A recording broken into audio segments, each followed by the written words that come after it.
Euh,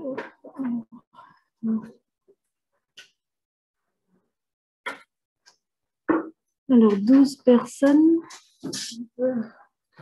18, 20, 22. Parfait, tout le monde est là. Voilà, donc on continue le TD. L'exercice 8 aussi. Sur la série harmonique. On en était resté à la question 4A, où il fallait comparer des aires graphiquement et essayer de trouver donc, une inégalité qui était proposée. Alors, attendez. Hop. Tablette qui refait des siennes.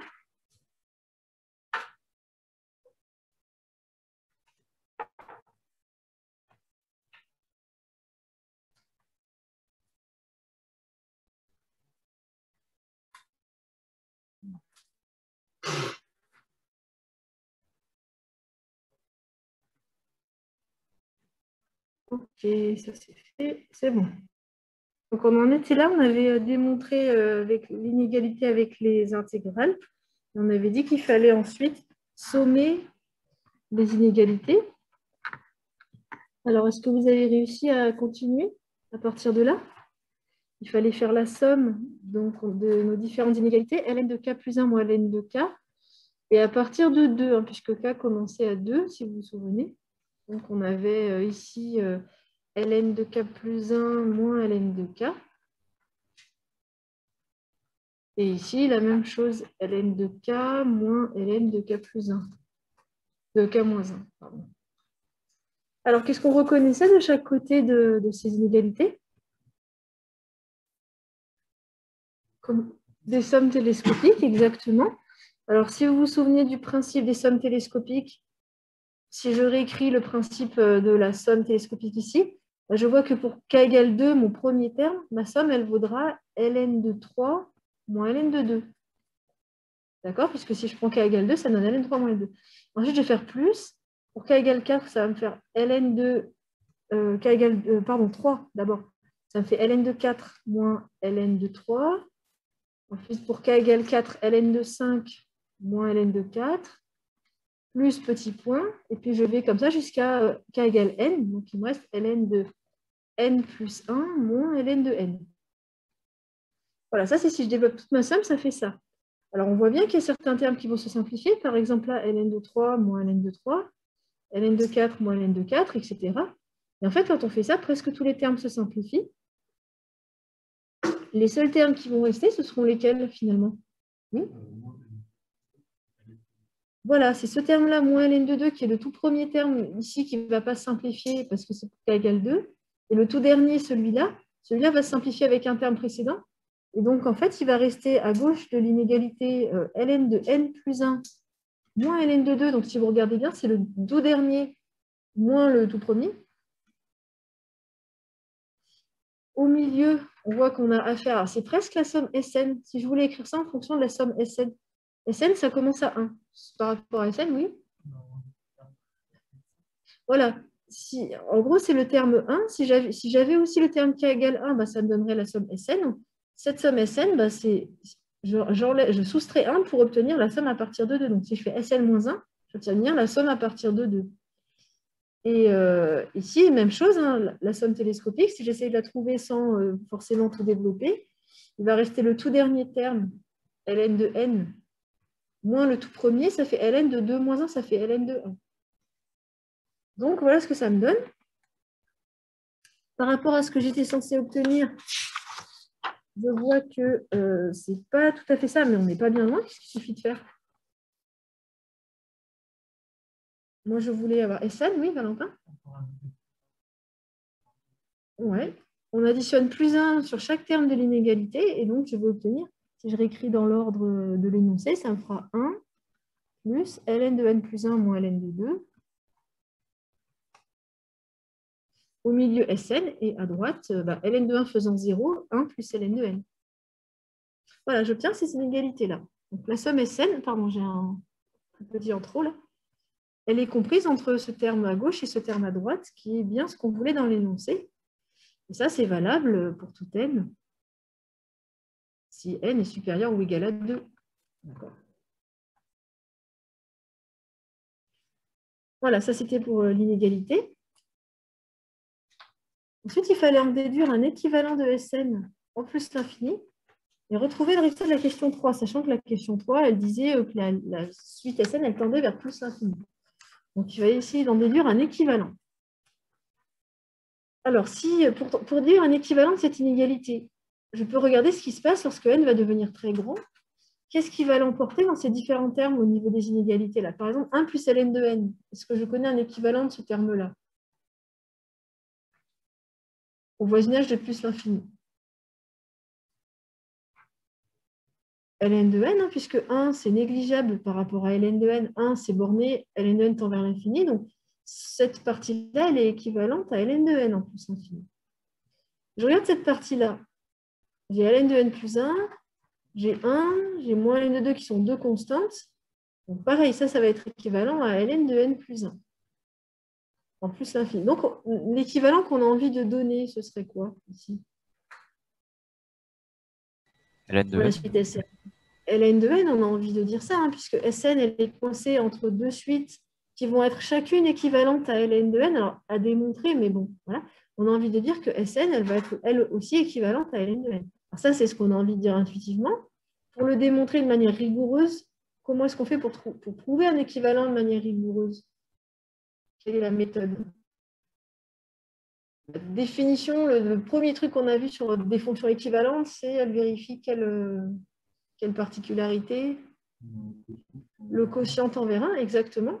Le quotient tend vers 1. Donc, si je veux montrer que Sn est équivalent à ln de n, ce qui semble être le cas, je vais tout diviser par ln de n pour avoir Sn sur ln de n, et je vais démontrer que ce quotient tend vers 1 avec les gendarmes en disant de chaque côté, les deux suites vont tendre vers 1, et donc celle du milieu aussi, et du coup, j'aurai mon équivalent. Donc, intuitivement, on se dit, bon, la suite Sn, elle va être équivalente à ln de n d'après les suites qu'on a sur les côtés, là, à droite à gauche. On va le prouver rigoureusement en faisant un quotient. Okay, donc, on passe au quotient. Alors, ça, je peux enlever. Ça, c'était plutôt ce que je faisais au brouillon pour vérifier. Donc, on va tenter de faire le quotient. Alors, on prend un n plus grand ou égal à 2, puisque de toute façon, c'est quand n tend vers l'infini. Donc, si ln de n s'annule, ça veut dire que n égale 1, ce n'est pas très grave. On va tout diviser. Je vais regrouper les constantes entre elles. Je vais tout diviser par ln de n, à droite et à gauche, pour essayer de montrer que l'intérieur tend vers 1.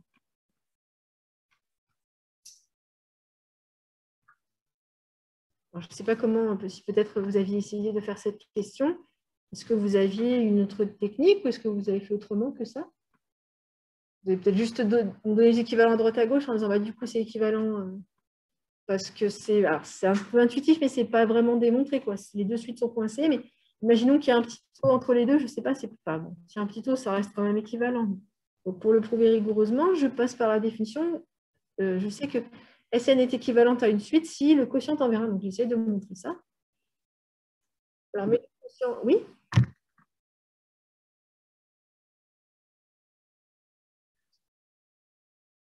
Oui, c'est ce qu'on va faire en fait. Pour démontrer le quotient de gauche, ici, en fait, tu peux démontrer ça, que ln de n plus 1, ça sera équivalent à ln de n, tout à fait. Donc, imaginons que j'appelle ça un, et j'appelle ça vn. Le but, c'est de montrer que le quotient tend vers 1. Donc, je peux utiliser des équivalents aussi pour démontrer le quotient tend vers 1. Montrons que un et vn tendent vers 1.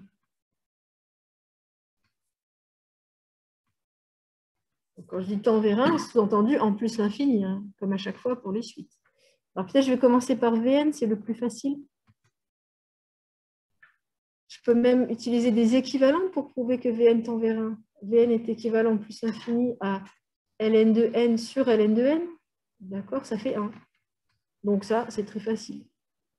Celle de gauche, elle est un petit peu plus difficile, mais à peine. Un, elle est équivalente en plus l'infini à... Alors dans un premier temps, on avait dit, au niveau du numérateur, qu'est-ce que je peux garder comme équivalent?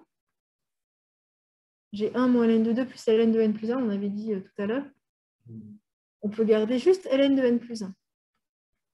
Parce que le reste, c'est petit taux.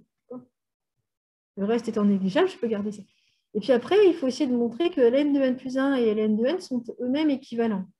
Sachant que je n'ai pas le droit de faire de composition. Je ne peux pas dire, par exemple, n est équivalent à n plus 1 en plus l'infini, implique ln de n est équivalent à ln de n plus 1. Ça, c'est faux. C'est une composition d'équivalent, ça ne marche pas. Je suis obligée de faire autrement ici. Alors, il faudrait que je prouve que le quotient envers 1 sans utiliser le fait que ln de n plus 1 et ln de n sont équivalents, puisque je ne peux pas le dire, je ne peux pas l'affirmer. Est-ce que vous avez une petite idée comment je peux démontrer que cette limite fait 1? On peut factoriser ce qui est dans le ln plus 1 par n. Ouais, avec les ln, c'est un peu toujours la même technique. Comme on a cette formule ln de AB égale ln de A plus ln de B quand tout est positif, ici, et ben, je vais essayer de factoriser à l'intérieur pour pouvoir séparer en somme de 2 ln. Donc, je factorise par n. ln de n facteur de 1 plus 1 sur n. Donc, c'est ce qu'on fait quand on a un ln. On fait un peu toujours cette technique-là. Je sépare en 2 morceaux et chacun des morceaux, je vais les simplifier. Donc, ça me fait ln de n plus ln de 1 plus 1 sur n. Donc, tu vois, moi, Médali, c'est ce que tu disais tout à l'heure, on est ramené à démontrer que ln de n et ln de n plus 1 sont équivalents finalement. Mais il faut le faire proprement, sans composition. Alors, je simplifie, ça fait 1 plus ln de 1 plus 1 sur n divisé par ln de n. Puis, je vais peut-être aller regarder ce que fait cette limite-là. Est-ce que c'est toujours une forme indéterminée, cette limite, ou est-ce que je peux m'en sortir par calcul direct de limite ici? Ça fait, alors, je n'ai pas entendu. Ça fait 0, ouais. Le numérateur tend vers 0, donc ça tend vers 0 sur infini. Bah, ça fait 0. Ça tend vers 0. Donc, c'est bon, on a bien démontré que la suite UN tendait aussi vers 1. Par encadrement,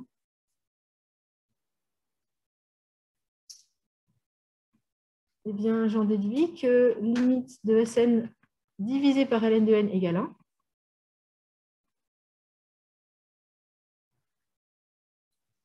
Et donc, ça prouve que Sn est équivalent à ln de n en plus l'infini.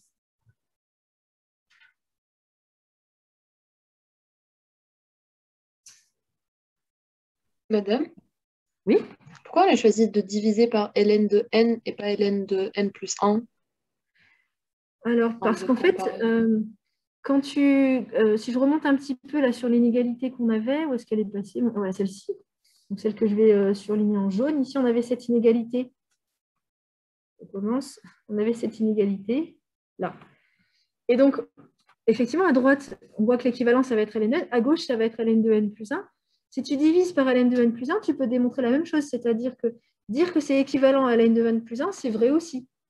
Mais en fait, c'est équivalent à ln de n plus 1, tu peux le simplifier et donner juste ln de n comme équivalent. C'est plus simple. Donc, du coup, on privilégie plutôt l'équivalent ln de n par rapport à ln de n plus 1. Mais les deux sont possibles. Et merci. Voilà. Alors, si je fais un petit bilan de ce qu'on a vu dans l'exercice, parce qu'on l'avait coupé en deux, donc on ne sait plus trop ce qu'on avait fait. La suite Sn, si vous vous souvenez, c'était la somme des 1 sur k, pour k allant de 1 à n. Et en fait, on avait démontré que cette suite, elle tendait vers l'infini, lorsque n tendait vers l'infini. Mais tendre vers l'infini, c'est quand même assez peu précis comme information. Est-ce que ça tend vers l'infini super vite? Est-ce que ça tend vers l'infini tout doucement? Avec l'équivalent qu'on vient de trouver, on a une information là-dessus. On sait que Sn diverge vers l'infini à la même vitesse que ln de n, donc tout doucement finalement. Si vous avez vos courbes Covid qui sont équivalentes à du ln de n, c'est pas mal, quoi. Si elles sont équivalentes à du n ou du exponentiel n, c'est pas top, on va dire. Donc voilà, ce serait bien d'avoir cette information supplémentaire. C'est Sn et ln de n tendent vers l'infini à la même vitesse.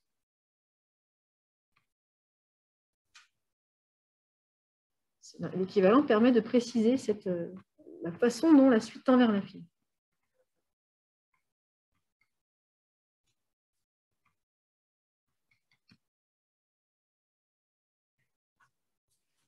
Donc ça, c'était pour la question suivante. Alors, dans la partie 5, je ne sais plus si j'avais... je ne crois pas que j'avais mis l'énoncé entier, il ne me semble pas. Ouais, j'avais mis que jusqu'à la question 4. Alors, dans la partie 5, ça doit être par là. PB2. Sur les suites, voilà, c'est ça. Voilà, il est resté cette partie-là.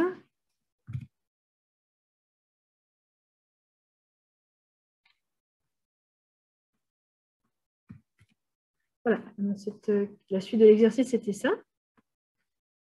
Donc, on a répondu aux questions B et C, on a déjà fait. Question 5.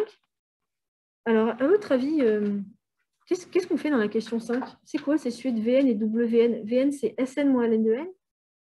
WN, c'est SN moins 1 moins N. C'est quoi ces suites? Pourquoi on étudie ces suites particulièrement? Quelle information supplémentaire ça peut nous apporter sur le problème du comportement de la suite SN? Peut-être que ce sont les suites extraites qui vont converger vers la même limite.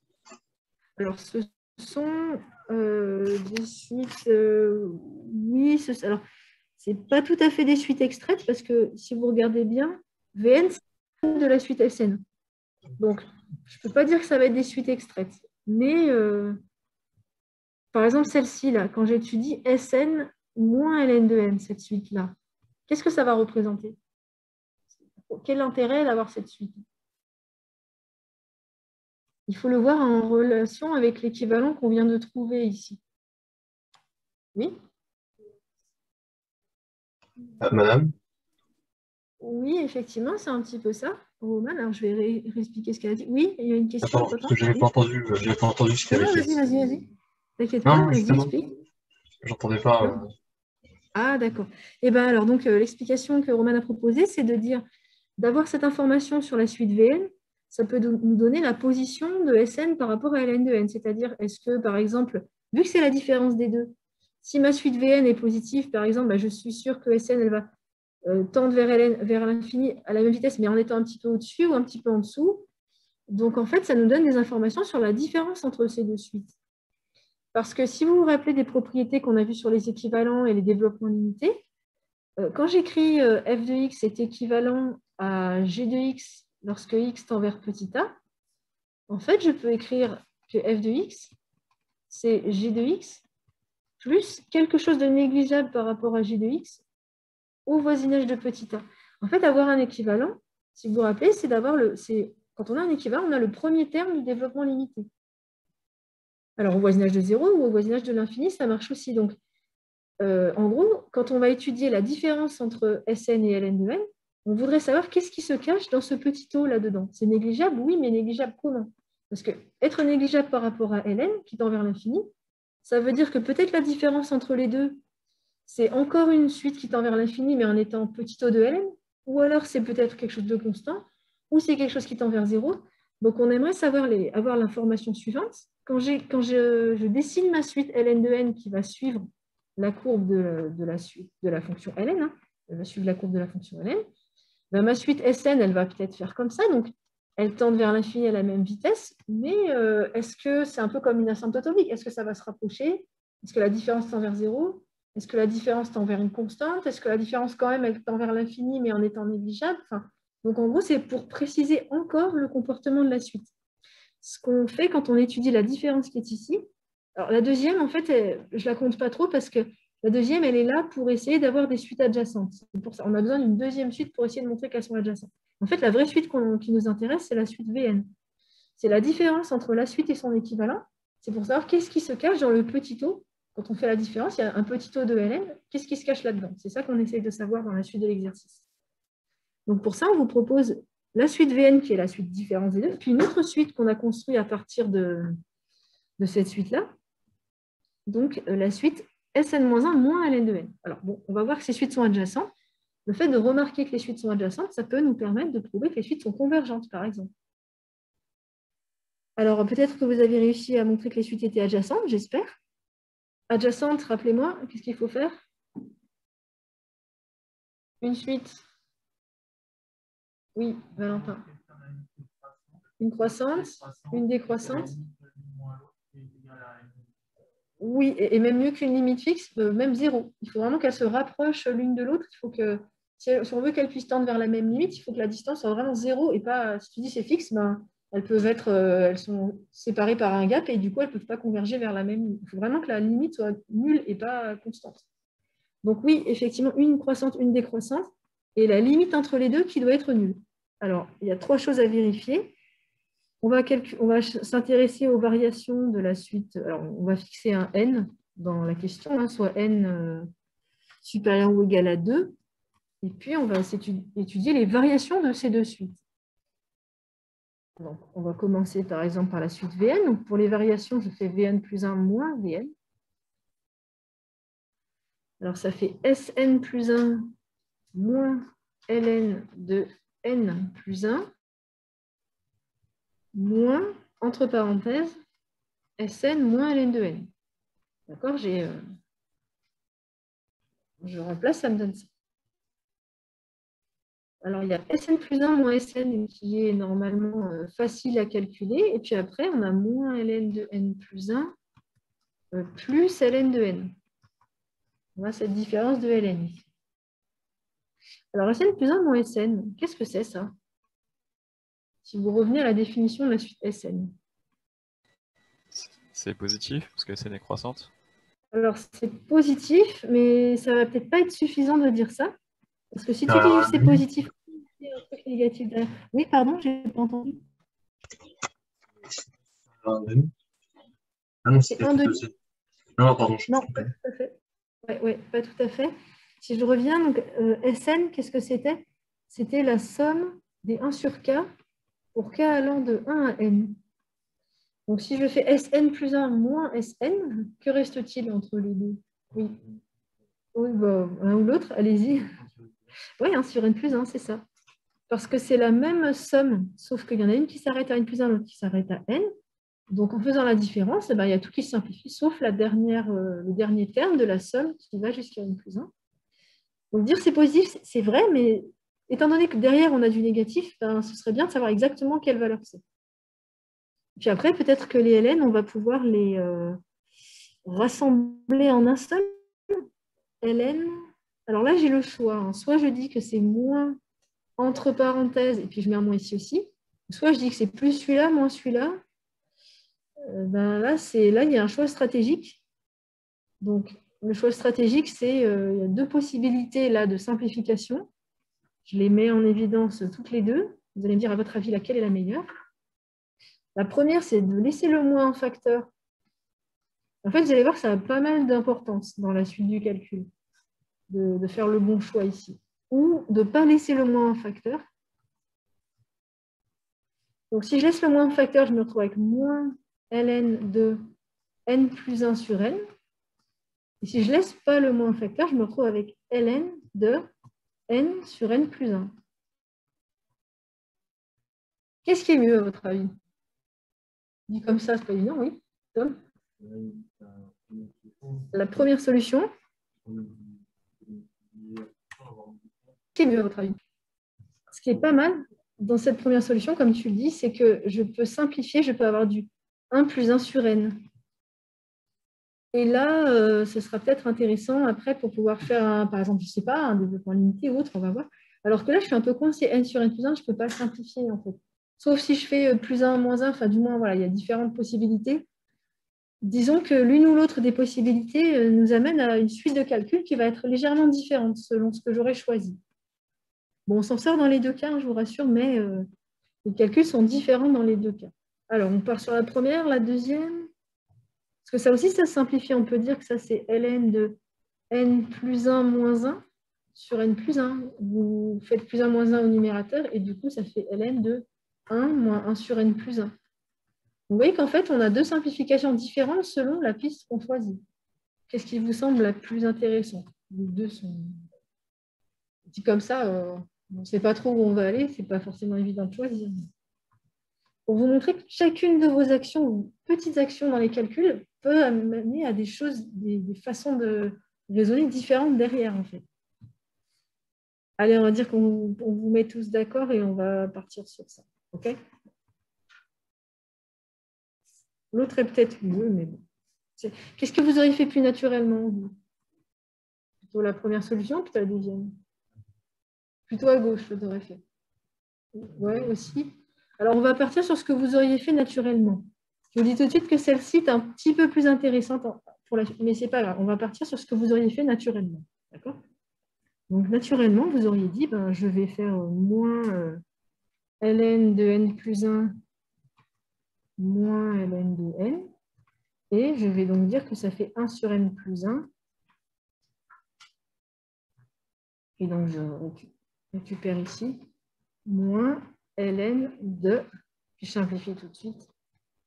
Voilà, ça donne ça. Alors, je laisse ici, voilà, pour montrer qu'il y a une autre possibilité. Et donc, je dois dire si c'est positif ou négatif, cette différence. Est-ce que c'est positif? Est-ce que c'est négatif? Est-ce que je n'en ai aucune idée? Est-ce que vous pouvez dire quelque chose ou pas, là? On arrive là. Oui, Mohamed Ali.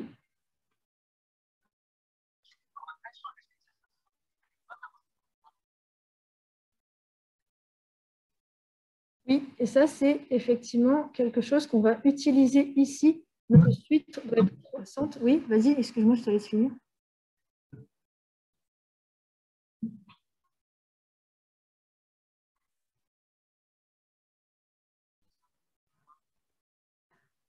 Ouais. Oui. Oui, effectivement, tout à fait. Donc, ici, il faut se rendre compte qu'on ne sait pas vraiment quel est le signe de ceci dans l'absolu. C'est-à-dire que quand je vous donne un n, est-ce que, par exemple, n égale 6, est-ce que 1 septième, c'est plus grand que ln de 1 plus 1 sixième? On n'en sait rien, on ne sait pas. Dans l'absolu, pour un n donné, on ne sait pas trop. Il faut vraiment aller regarder et faire une étude. Il faudrait dire, bah, je pose la fonction 1 sur x plus 1 moins ln de 1 plus 1 sur x, j'étudie son signe et tout. C'est super long, c'est très pénible. Mais en fait, on s'en fiche, on n'en a pas besoin. Nous, ce qu'on veut savoir, c'est à partir d'un certain rang, est-ce que la suite est croissante ou pas? Donc, il suffit de dire, ben, en fait, ce ln-là, on sait qu'il est équivalent à 1 sur n. Donc, c'est 1 sur n plus un truc négligeable du style petit o de 1 sur n carré derrière.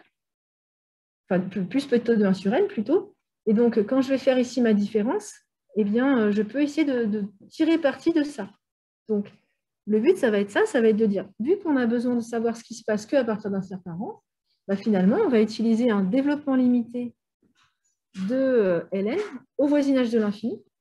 Alors, donc, ici, j'utilise ln de 1 plus x avec x qui tend vers 0. Et Mohamed Ali, je vais expliquer pourquoi je fais ça juste après. Parce que par rapport à ce que tu as dit, les deux équivalents que tu obtiens sont du même ordre de grandeur, en fait. Quand tu remplaces ln de 1 plus 1 sur n par 1 sur n, ça, c'est équivalent à 1 sur n et ça aussi. Donc, je ne peux pas me contenter de dire, ça, je remplace ln de 1 plus 1 sur n par son équivalent 1 sur n, parce que quand je fais la somme des deux va me dire que c'est équivalent à 0. Donc, il faut que j'aille chercher un terme supplémentaire au niveau du dl. Sinon, je ne sais pas quel est le signe. Si je me contente de l'ordre 1, ce n'est pas suffisant, parce que les deux termes vont en fait se simplifier. Même si c'est vrai que celui-là, il est un petit peu plus petit, peut-être que le terme d'après, il va venir compenser. Et donc, pour être sûr, il faut vraiment que j'aille à l'ordre 2 ici. Alors, est-ce que quelqu'un peut me rappeler le dl à l'ordre 2 de ln en 0? Ça commence par quoi? Par 1, par x, par... oui. X moins x carré sur 2, oui. Plus petit o de x carré. Alors pour la petite anecdote, ce week-end, j'ai corrigé des copies de deuxième année. Donc deuxième année S4, semestre 4, donc ils ont 4 semestres de maths derrière eux quand même. Hein. Vous avez un semestre et demi, on va dire, derrière vous. Et bien, il y avait ce DL à donner, exactement celui-là. Il y avait le même DL. Ben, il y en a un sur deux qui m'a donné un DL faux, mais quand je dis un DL faux, ça peut se comprendre de ne pas s'en souvenir. Mais un DL faux qu'on aurait pu détecter tout de suite comme étant faux. Du genre, ils m'ont dit bah, c'était 1 plus x moins x carré sur 2, plus petit o de x carré. Dans certaines copies, il y avait ça. Est-ce que c'est possible que le DL commence par 1? Ben non, c'est forcément 0 puisque c'est la valeur en 0. Donc, ce que je veux simplement dire en disant ça, c'est que, ok, vous avez oublié certaines formules, c'est tout à fait normal, on ne peut pas se rappeler de tout, mais il y a certaines petites choses qu'il ne faut jamais oublier, c'est de vérifier la cohérence de vos réponses. Quand vous écrivez quelque chose dont vous n'êtes pas sûr, vérifiez la cohérence. Alors là, je peux voir tout de suite que ça ne peut pas commencer par 1. Pareil, j'en ai d'autres qui m'ont mis moins x plus x carré sur 2. Bah là, clairement, ce n'est pas possible parce que ma fonction ln 1 plus x est en croissance. Étant donné que le coefficient devant x, c'est la pente de la tangente, bah, la tangente, elle est forcément avec une pente positive, vu que la fonction est croissante. Elle ne peut pas être avec un négatif, donc il ne peut pas y avoir de moins ici. Ce n'est pas cohérent. Pareil, un plus ici, c'est impossible, puisque ma fonction est concave, elle est située en dessous de sa tangente. Tangente comme ça, courbe comme ça. Et donc la différence est censée être négative, vu que la fonction est concave. Donc là, j'ai forcément un moins ici. Ça ne peut pas être un plus. Alors après, si par exemple, vous mettez ici un 6, voilà, je ne suis pas capable de détecter la cohérence, j'en sais rien. Si vous voulez. Là, je ne peux pas savoir. Mais les trucs dont j'ai parlé, le 1, le moins, etc., ça, c'est des choses dont vous pouvez détecter la cohérence quand vous écrivez une formule. Donc, tout ça pour dire que vraiment, ce qui manque dans certaines copies de deuxième année, c'est certains écrivent des choses, mais en première année aussi, hein, et vous ne vérifiez pas forcément la cohérence de ce que vous écrivez. Il faut à chaque fois dire, j'ai écrit ça, est-ce que c'est bon, est-ce que ça me paraît cohérent? Non, ce n'est pas possible que ce soit comme ça. Bon, c'est dommage parce que en ayant corrigé ça, bah, ça faisait des points en plus. Et tout. Il y en a plein qui n'ont pas eu la moyenne parce qu'ils se sont trompés là et qu'ils n'ont pas fait attention. Voilà, donc si j'utilise moi mon DL ici avec le changement de variable x égale 1 sur n, x tend vers 0 quand n tend vers l'infini, donc c'est tout à fait possible de faire ce changement de variable, eh bien je vais remplacer par 1 sur n moins 1 demi de n carré plus petit o de 1 sur n carré. Voilà, ça donne ça. Donc, je continue mon calcul. Je vous rappelle que le principe, c'est de savoir est-ce qu'au bout d'un moment, ça va être plutôt positif, plutôt négatif. Et donc là, je me retrouve avec 1 sur n plus 1 moins 1 sur n plus 1 sur 2n carré plus petit o de 1 sur n carré. Toujours petit o au voisinage de l'infini. Et là, je vais mettre sur le même dénominateur pour essayer de voir de quel signe ça va être. Parce que le problème, c'est que ça, c'est négatif et que ça, c'est positif. Mais les deux sont du même ordre de grandeur. Je ne peux pas dire que ça, c'est négligeable par rapport à ça, puisque quand je fais la différence de deux trucs d'ordre 1, c'est de l'ordre 2. Donc, ils sont du même ordre de grandeur. Il faut que je fasse vraiment attention ici. Donc, je vais mettre sur le même dénominateur n moins n plus 1. Et donc, si vous étiez passé par l'autre calcul, en fait, vous n'auriez pas ce problème-là, parce que vous auriez obtenu tout en fonction de n plus 1. Et en fait, vous auriez eu une simplification tout de suite si vous étiez passé par la deuxième piste.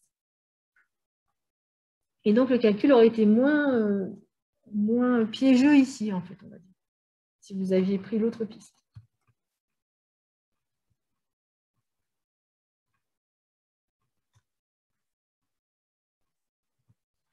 Égal, alors je simplifie, bah là, il va me rester moins 1 sur n plus 1, plus 1 sur 2n carré, plus petit o de 1 sur n carré.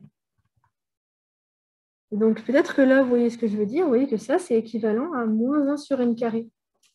Donc, c'est du même ordre de grandeur que l'autre, en fait. Donc, vous ne pouvez pas se permettre de négliger l'autre, puisqu'ils étaient du même ordre. Si là, j'avais, par exemple, au lieu d'avoir un demi, j'avais 4 tiers, si j'avais eu 4 tiers de n carré, eh ben, c'est lui qui aurait été non négligeable, c'est lui qui aurait été positif, et lui qui aurait été négatif, mais plus petit. Vous voyez qu'en fonction du coefficient, comme ils ont le même ordre de grandeur ici, je dois prendre en compte les deux termes. Je ne peux pas me dire, simplement, je néglige celui-là. Alors, est-ce que j'ai avancé sur ma réflexion de est-ce que c'est positif ou négatif à partir d'un certain rang maintenant? Est-ce que je peux dire ici? Cette différence-là, elle est plutôt positive, plutôt négative? Si vraiment je veux le savoir, je mets sur le même dénominateur. Si vraiment je ne sais pas trop, donc je mets tout sur le même dénominateur. Comme ça, au moins, je suis sûre. Ce sera quoi mon dénominateur commun, là? Le plus simple possible.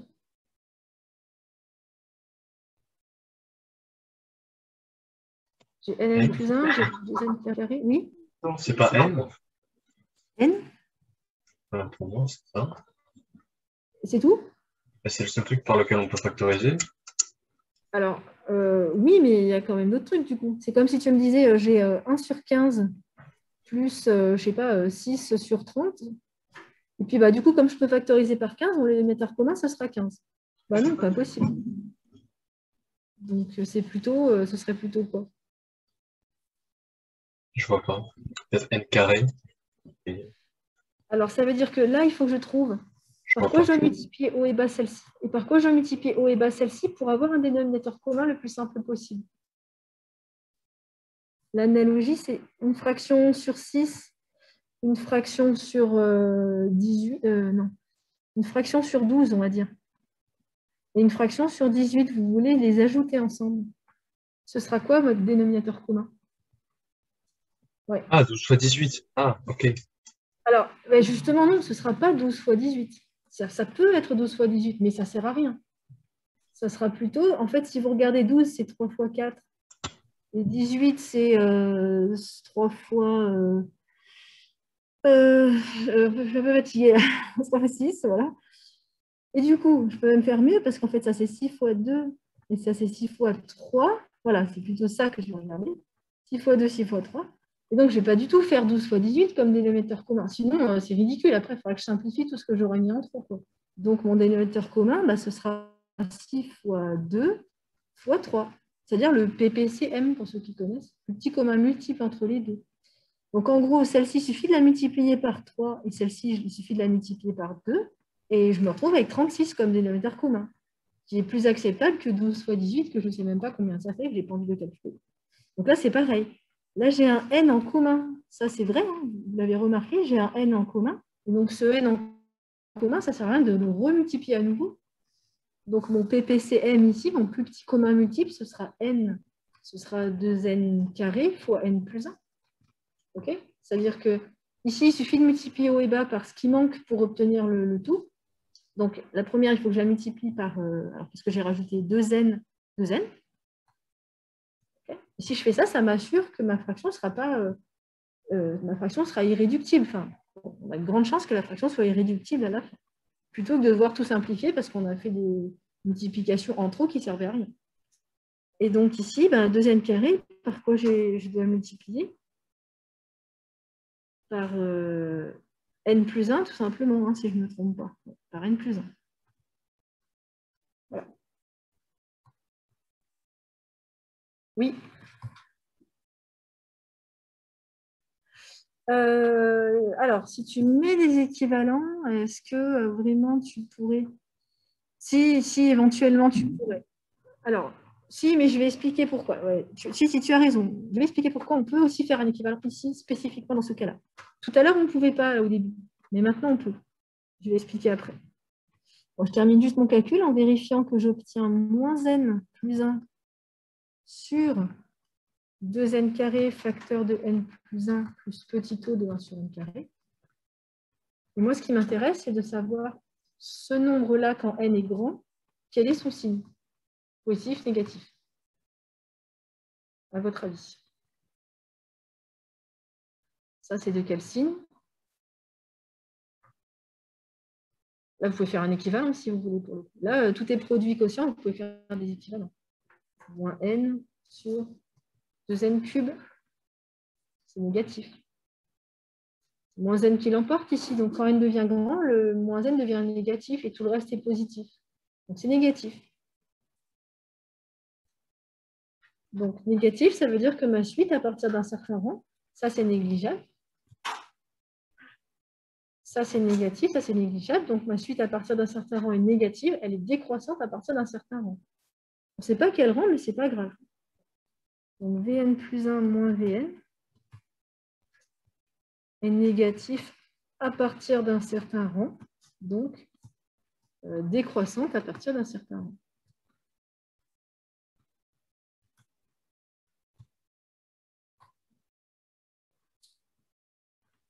Oui, parfois, ce n'est pas si facile. Hein. Parfois, étudier le sens de variation, on ne sait pas, mais ce qui compte, c'est ce qui se produit quand n devient grand. Quand n devient grand, au bout d'un moment, les termes sont de signes identifiables. Les signes sont identifiables.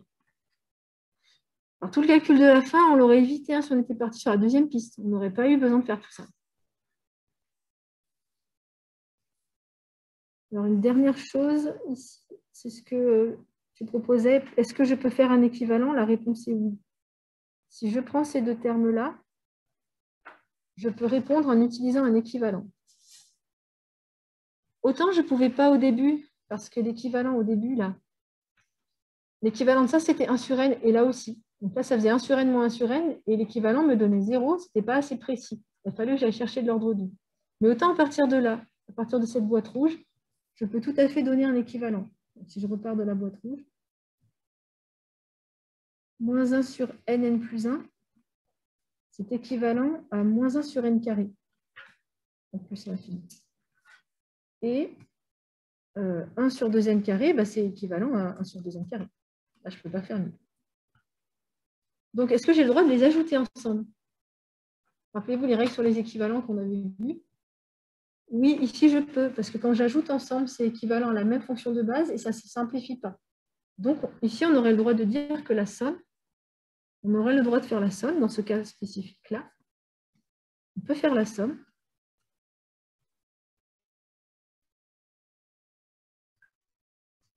C'est équivalent à, bah, du coup, moins 1 sur n carré plus 1 demi de... Donc, ça fait moins 1 sur 2n carré. Et donc, c'est négatif. Et donc, je retrouve le même résultat. Donc là, la somme est possible parce que c'est équivalent à des choses identiques, à la même fonction de base 1 sur n carré, avec des coefficients qui ne simplifient pas. Donc oui, on peut. À partir de la boîte rouge, on aurait pu faire comme ça. Oui?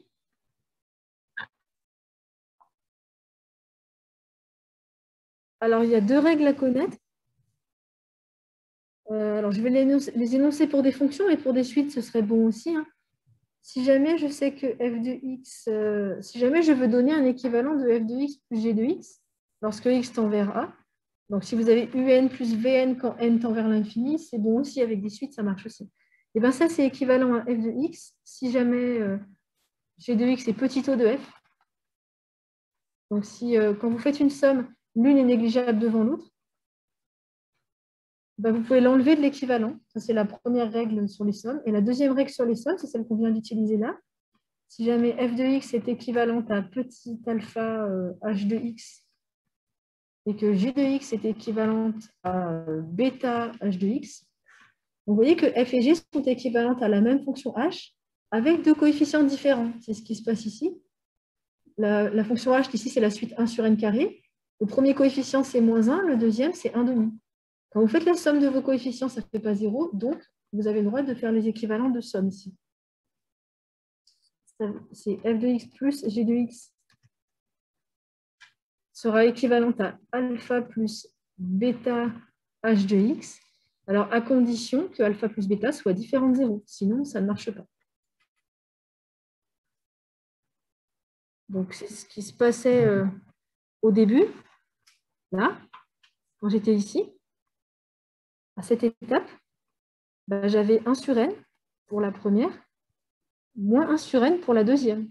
Donc c'était alpha plus bêta égale 0 ici, donc je ne pouvais pas faire la somme, là, parce que ça donnait 0. Mais en allant chercher le terme d'ordre 2, je me retrouve avec un équivalent utilisable. Voilà, les 2 règles sur la somme, ce sont ces 2 règles-là.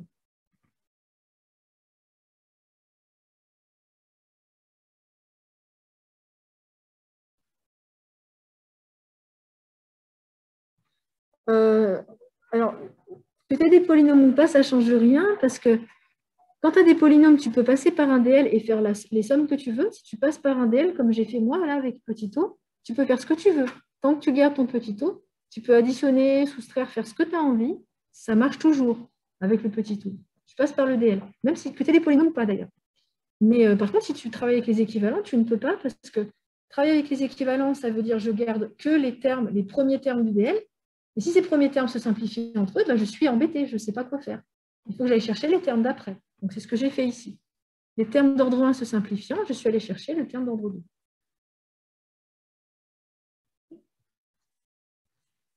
Alors, pour la deuxième, eh ben, en fait, c'est un peu pareil. On ne va pas tout refaire, mais c'est un peu similaire. Donc, si vous voulez, vous pourrez vous entraîner à faire la deuxième. On va simplement écrire la différence. Et puis, on ne va pas détailler tout le calcul. C'est un calcul un petit peu similaire. Sn-1 moins Ln de n. Je vais l'écrire ici. Pour la deuxième suite qui s'appelait Wn. Donc, si je fais Wn plus 1 moins Wn, eh bien, je me retrouve avec Sn plus, moins ln de n plus 1, c'est wn plus 1, moins, entre parenthèses, Sn moins 1, moins ln de n.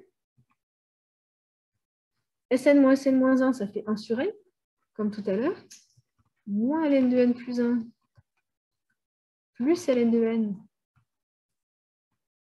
que je vais rassembler dans le même ln. Alors, j'ai le même dilemme que tout à l'heure, est-ce que je laisse ce moins ou pas? Donc là, je vais le laisser. Mais ici, ce sera plus facile, du coup. C'est comme tout à l'heure. Sauf que là, en fait, il est beaucoup plus simple. Peut-être que là, vous allez mieux comprendre.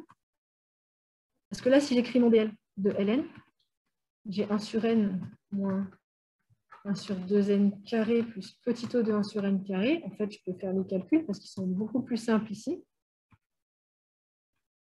Vous avez tout de suite la simplification des ordres 1 et il ne vous reste que le 1 sur 2n carré plus petit o de 1 sur n carré. Et donc ça, vous pouvez dire tout de suite que c'est positif à partir d'un certain rang. Vous voyez qu'ici, en fait, le calcul qu'on aurait pu avoir, c'est ça, si on était parti sur l'autre piste de simplification dans la première question.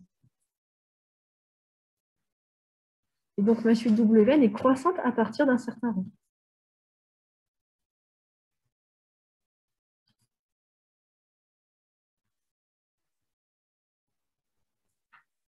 Donc, une croissante, une décroissante. La différence tend vers 0, si je vérifie la différence. La différence, c'est de faire Wn moins Vn.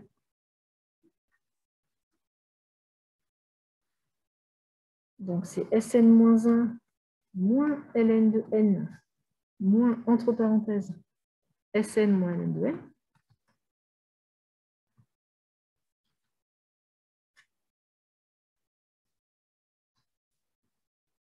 On voit que les ln se simplifient. Et il va me rester moins 1 sur n quand je fais la différence entre les deux, Sn moins 1 et Sn. Et donc, ça tend bien vers 0. Donc, les suites sont bien adjacentes. Wn et Vn sont adjacentes.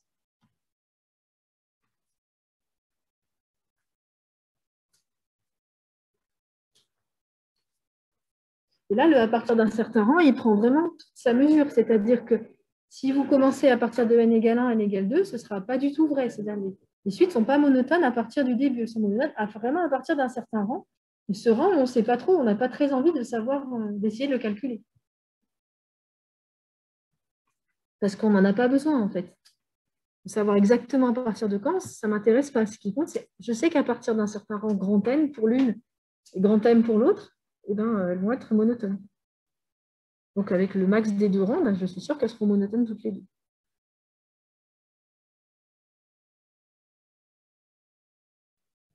Voilà, on a presque fini. B. Que peut-on en déduire pour la suite Sn moins ln de n, c'est-à-dire la suite Vn? Qu'est-ce que je peux déduire pour la suite Sn moins ln de n? Le fait que j'ai trouvé que les deux suites étaient adjacentes, Wn et Vn. Qu'est-ce que je peux dire sur cette suite Vn?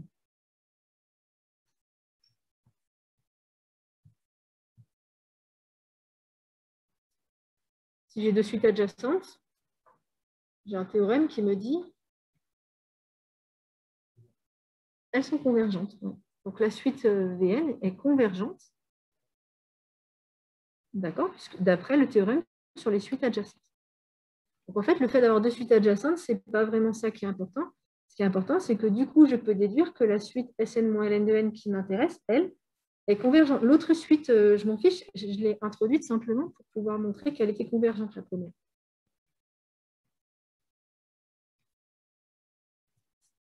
Théorème des suites adjacentes. Deux suites adjacentes convergent vers la même limite. Là, on retient, elles convergent. Vers la même limite, on s'en fiche.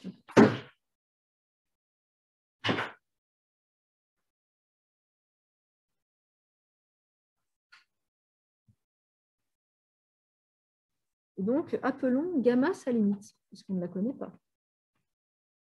Appelons gamma sa limite.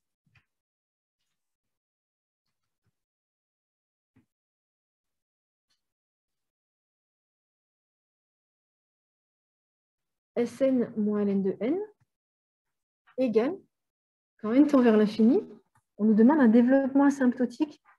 Qu'est-ce que je peux écrire Sn moins ln de n, le fait qu'elle converge vers gamma? Qu'est-ce que je peux écrire comme développement limité généralisé ici pour ma suite? Si ma suite tend vers gamma, son dl, ce sera... Par exemple, si j'ai une fonction f de x qui tend vers 1 quand x tend vers 0, bah, je sais que f de x, son dl, c'est 1 plus petit o de 1. D'accord? C'est le dl à l'ordre 0, en fait. Avoir la limite, c'est avoir le dl à l'ordre 0. Donc ici, qu'est-ce que je peux dire?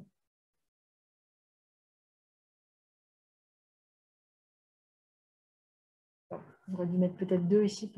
7 envers 2, ça fait 2 plus petit o de 1. Donc ma suite qui tend vers gamma, ça me donne un développement limité de ma suite qui est... Oui. Alors, gamma plus... Alors, je peux dire petit o de gamma, mais petit o de gamma, c'est petit o d'une constante. Donc, en fait, je mets simplement petit o de 1. Parce qu'on ne met pas les constantes dans les petits o. Mais si tu mets petit o de gamma, c'est juste aussi. En fait, ça signifie petit o de 1, c'est quelque chose qui tend vers 0. Donc, ça veut dire que Sn moins ln de n, c'est gamma plus quelque chose qui tend vers 0.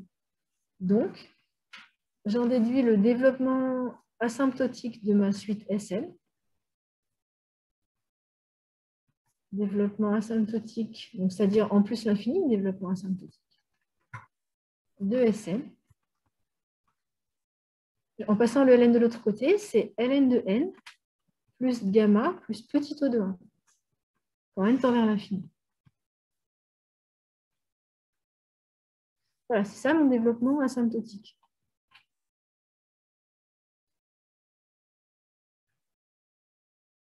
Donc c'est comme un développement limité classé du moins négligeable au plus négligeable. Donc ça précise en fait le comportement de la suite, comme on avait dit tout à l'heure. Sn moins ln de n, c'est quelque chose de... Alors la limite, je n'ai pas montré ce que c'était, je l'ai appelé gamma. En fait, cette suite gamma, cette valeur gamma, on peut montrer qu'elle est positive, par exemple. Donc du coup, Sn moins ln de n est toujours positive. Donc la différence tend vers une constante. Ça me précise mon développement asymptotique. Alors ce gamma, je ne l'ai pas appelé gamma pour rien, ma limite. Ce gamma, c'est la constante de l'air, ça s'appelle. En fait, c'est Euler qui a étudié cette suite Sn, qui a étudié vraiment plein de choses sur cette suite. Le développement asymptotique, il est allé à l'ordre... Là, ce qu'on a fait, c'est à l'ordre 0. Hein. On a du petit o de 1. On peut faire la même chose, on peut réitérer la même méthode pour prolonger et trouver encore la suite du développement asymptotique de cette suite. Donc l'air a fait ça, il a trouvé que la limite, c'était, on appelle ça la constante de l'air. Comme vous avez pi c'est une constante, E c'est une constante, et bien gamma c'est une constante au même titre que pi et E, et ces constantes mathématiques là qu'on voit apparaître dans différentes situations, complètement différentes les unes des autres, ben, la constante de l'air aussi c'est une constante qui a, on va dire qu'elle n'est pas aussi connue que pi ou que E, mais elle a autant d'importance que pi ou que E, mathématiquement, on la retrouve dans plein de situations différentes, en fait, cette constante de l'air. Voilà, et donc ça s'appelle comme ça parce que c'est Euler qui a étudié cette suite et qui a donné son nom donc, à la limite entre Sn et Ln2. Voilà, c'est un exercice pas évident, hein, je ne sais pas ce que vous en pensez. Est-ce qu'il y a des questions qui restent sur cet exercice?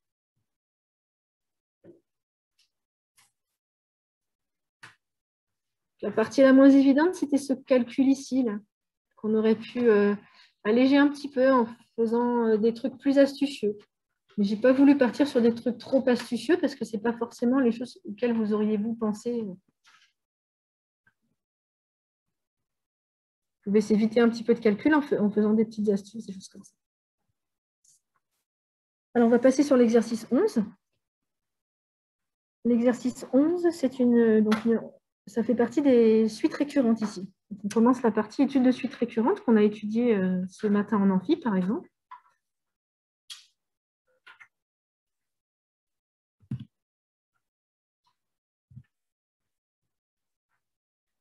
Voilà. Mais non. Sur le mauvais bouton à chaque fois. Ah.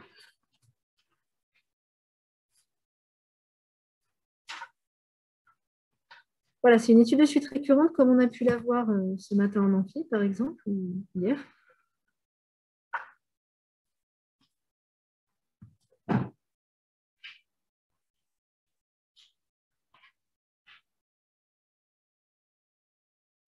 Donc, on nous donnait les termes successifs d'une suite par une relation. Il fallait essayer de voir est-ce que c'était une relation de récurrence. Si oui, pour quelle fonction est-ce que ça marchait? Alors, est-ce que vous avez trouvé une fonction qui marche pour essayer d'obtenir un plus 1 égale f de un? Est-ce qu'il y a une fonction qui marche ici? Oui, Théo? Voilà, donc on peut essayer de penser à f de x égale racine carrée de 2 plus x. Alors, on va expliquer pourquoi on a ça. Donc, on voit que la suite, elle commence à u1. Le premier terme, c'est u1, c'est racine de 2. Et on voit que u2, pour le calculer, je fais racine carrée de 2 plus racine de 2. Donc, en fait, je fais racine carrée de 2 plus u1 quand j'écris ça. Donc, je vois que si je prends cette fonction, ça marche pour u2. Maintenant, si je voulais calculer u3, d'après ce qui est proposé ici, il faudrait que je fasse racine carrée de 2 plus racine carrée de 2 plus racine de 2. Donc, comment je peux réécrire ça pour faire apparaître la relation de récurrence avec u2?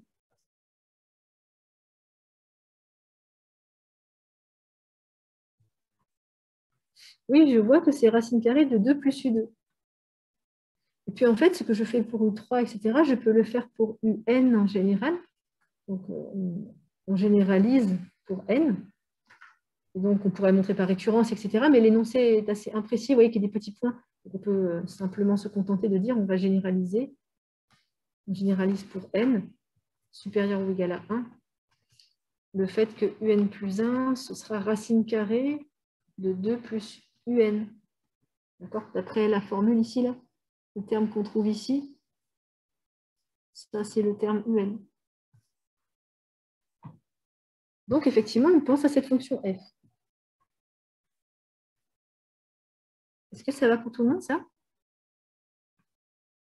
Donc, on est ramené à l'étude de la suite récurrente u1 égale racine de 2. Elle commence à u1.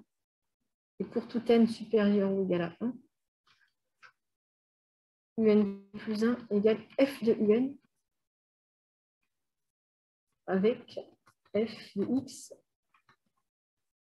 qui est racine de 1 plus de 2 plus x. Pardon. Voilà. Et c'est là où on va dérouler un petit peu notre plan d'étude qu'on a vu ce matin.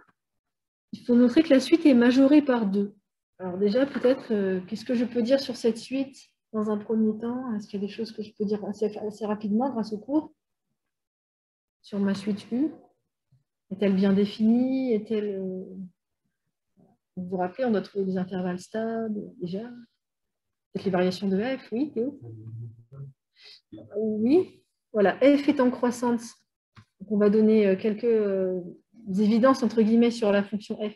F est en croissante, la suite UN est monotone. Ça, c'est application directe du cours.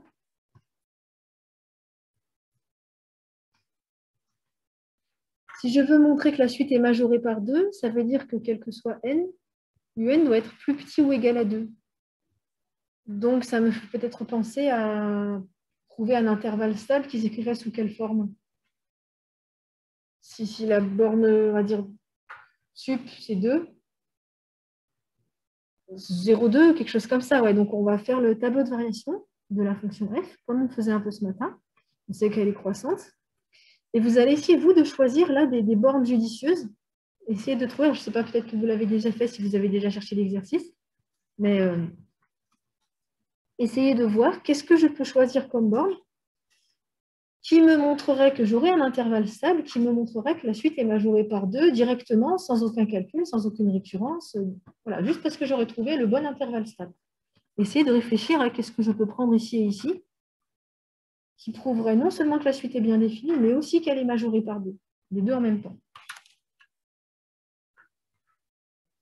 Bon, c'est juste une petite indication pour dire on cherche un intervalle stable ici. Je vais rajouter ça là.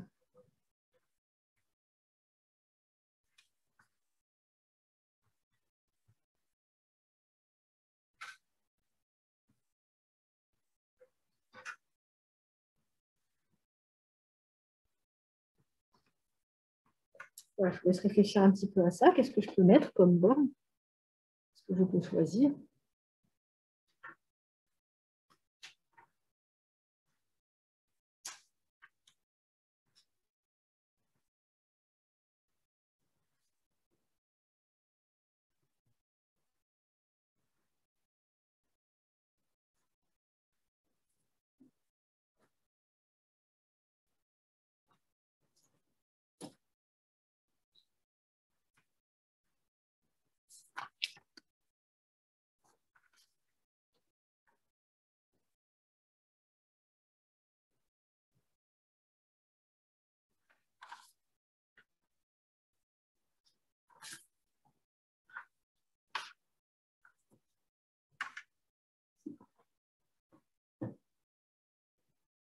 si vous avez trouvé, après, essayez d'écrire le raisonnement qui explique pourquoi la suite est majoritaire.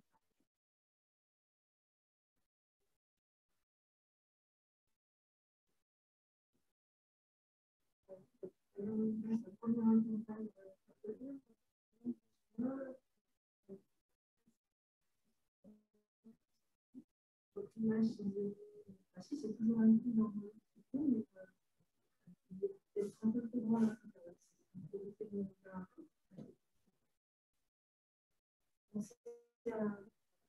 C'est bien dit.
Bon, si on n'a pas d'idée, on peut mettre 0 plus infini, d'accord? Ou même moins 2 plus infini, qui est l'ensemble de définition de la fonction. Imaginons que je mette tout l'ensemble de définition. Ma fonction est croissante, par composition, elle est croissante. L'image de moins 2, c'est 0, la limite en plus infini, c'est plus l'infini. Je vois que l'image de l'intervalle moins 2 plus l'infini, c'est l'intervalle 0 plus l'infini, qui est lui-même inclus dans l'intervalle moins 2 plus l'infini, puisque c'est l'intervalle qui est à l'intérieur de l'autre, qui est le plus petit. Donc, en gros, l'intervalle de définition est un intervalle stable pour la fonction. C'est-à-dire que si vous dites juste ça, ça vous permet de prouver que la suite est bien définie. C'est-à-dire que vous n'allez jamais sortir du domaine de définition en faisant des calculs successifs de termes de la suite. Parce que dès que vous savez que UN appartient au domaine de définition de F, vous avez montré que l'image de n'importe quel point du domaine est encore dans ce domaine. Donc UN plus 1 sera encore dans le domaine de définition. Donc ça prouve que la suite est bien définie. Mais ça ne prouve pas que la suite est majorée par 2. C'est-à-dire que cet intervalle stable, ok, il est stable, mais comme il n'est pas borné, et que moi je voudrais montrer aussi que la suite est majorée par 2, eh bien, ce n'est pas suffisant. Je peux chercher un intervalle stable plus précis. Et comme on me parle de 2 ici, je peux essayer de calculer l'image de 2 pour voir. F de 2, c'est racine carrée de 2 plus 2, ça fait racine de 4, ça fait 2. Et donc, je vois que si je place 2 L'image de 2, c'est 2. Je peux même éventuellement placer 0 à la place de moins 2. L'image de 0, c'est racine de 2. D'accord? Et donc, si je regarde l'intervalle 0,2 auquel appartient mon terme U1, ici, eh bien cet intervalle est un intervalle stable. Mais il y a différentes réponses possibles. J'aurais pu répondre autre chose. On remarque que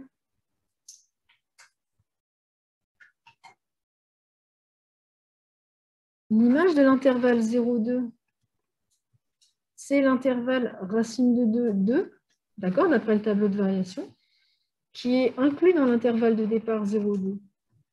Donc, j'ai bien f de i inclus dans i, l'intervalle est bien stable. 0,2 est un intervalle stable. 0,2 est stable par f. Mais madame, Oui. en quoi ça montre que c'est majoré par 2 du coup? Parce qu'il y a encore la partie après 2 en soi, non?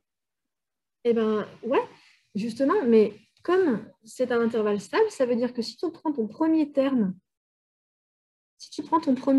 dans cet intervalle, U1, si tu le prends ici, par exemple, U1, en fait, nous, c'est racine de 2. Donc, racine de 2, il est bien situé entre 2 entre 0 et 2. Et bien, l'image de ce premier terme sera encore située entre racine de 2 et 2. Donc, en fait, tu vas boucler dans cet intervalle, tu vas calculer des itérations successives. L'image d'un point entre 0 et 2, il est encore entre 0 et 2. Et donc, l'image de l'image sera encore entre 0 et 2. L'image de l'image encore. Et vu qu'une suite récurrente, c'est faire f de un, f de un, etc., c'est itérer la fonction f plusieurs fois, calculer des images successives pour construire votre suite. Une suite récurrente, vous calculez f de f de f de f de U1, bah, ça vous donne U4 en fait. Vous appliquez l'image de l'image de l'image à chaque fois. Et donc, si vous avez un intervalle stable, oui, vas-y.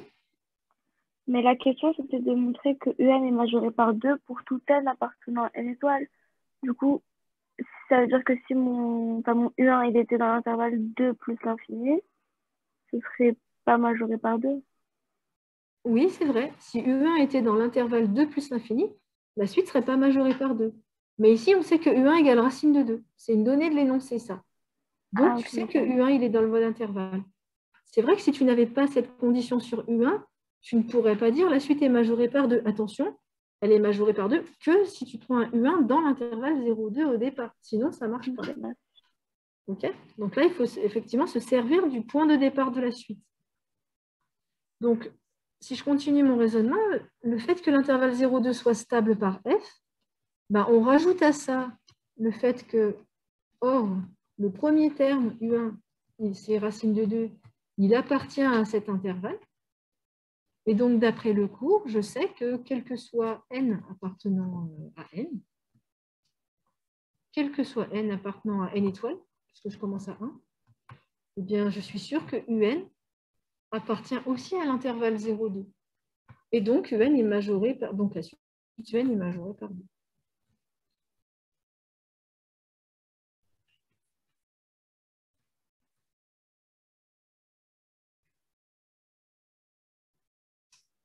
Voilà, j'ai pas dit...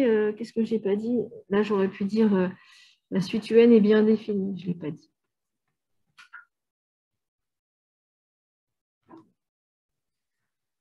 Voilà, donc montrer que la suite est majorée par 2, on l'a fait en trouvant un intervalle stable. On aurait aussi pu le faire par récurrence, d'accord? Si vous le faites par récurrence, ça marche aussi. Une démonstration par récurrence fonctionne aussi. Une preuve par récurrence est bien sûr valable aussi.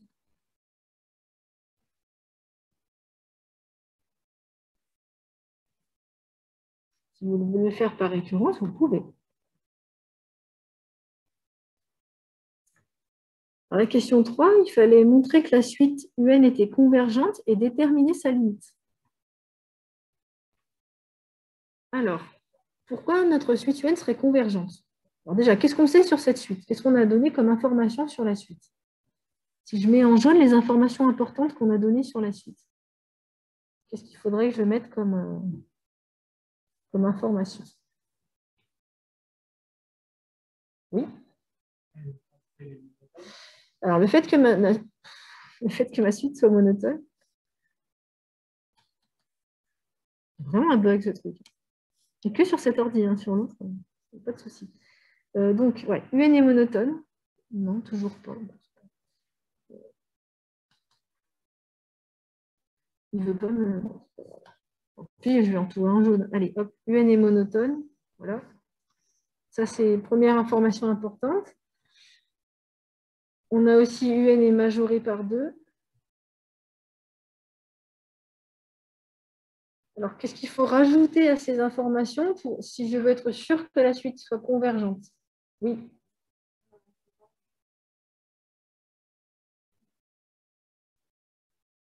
Et, ouais. Voilà, le fait que la suite soit croissante. C'est vrai que si elle est monotone, c'est bien, mais ce n'est pas suffisant parce que si elle est décroissante, par exemple, bah, du coup, majorée, ça ne suffit pas suffisant. On va essayer de prouver que la suite est croissante, comme ça elle sera croissante majorée, elle sera convergente. Donc il faut rajouter à cela le fait que UN est croissante. Donc nous, on sait que... Bon, j'écris en jaune, j'ai décidé. UN est monotone. Et majoré par 2. Ça, c'est visible, ça va? Je ne vais pas me remettre du noir. On va essayer. C'est bon. UN est monotone et majoré par 2.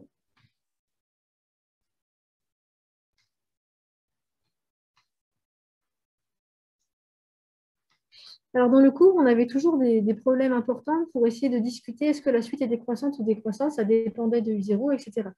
Mais ici, on n'a pas ces problèmes, parce que U1, c'est racine de 2. Donc, comme proposait Roman, je peux calculer U2 et regarder comment ils sont classés l'un par rapport à l'autre, tout simplement. J'ai juste ça à faire, en fait. Ici, je n'ai pas de discussion, parce qu'il n'y a pas de... Le point de départ, il est fixé. Ce n'est pas comme s'il pouvait être n'importe où. Il est fixé, il est sur racine de 2 ici. Donc, c'est beaucoup plus facile. Comment je calcule U2, au fait? Ouais. Voilà, c'est racine de 2 plus U1, d'après ma définition de suite récurrente. Donc, c'est racine de 2 plus racine de 2. Donc après, bon, je peux prendre ma calculatrice pour voir est-ce que c'est plus ou moins, est-ce que c'est plus grand que racine de 2 ou pas? Mais en fait, je le sais, oui. C'est plutôt plus grand que racine de 2 ou plus petit que racine de 2? Ouais, parce que c'est plus grand que racine de 2, car je peux justifier en disant que racine de 2, c'est plus grand que... enfin, plutôt que 2 plus racine de 2, c'est plus grand que 2. Donc, que racine de 2 plus racine de 2, c'est plus grand que racine de 2. N'oubliez pas que vous n'avez pas votre calculatrice le jour de l'intégral. Donc, il faut se débrouiller pour comparer sans calculatrice, quoi. Donc, si je sais que 2 plus racine de 2 est plus grand que 2, ben, en passant à la racine qui est une fonction croissante, les inégalités restent dans le même ordre. Alors, ce qui est important, c'est que du coup, U2 est supérieur à U1. U2 est supérieur à U1, donc la suite UN est croissante.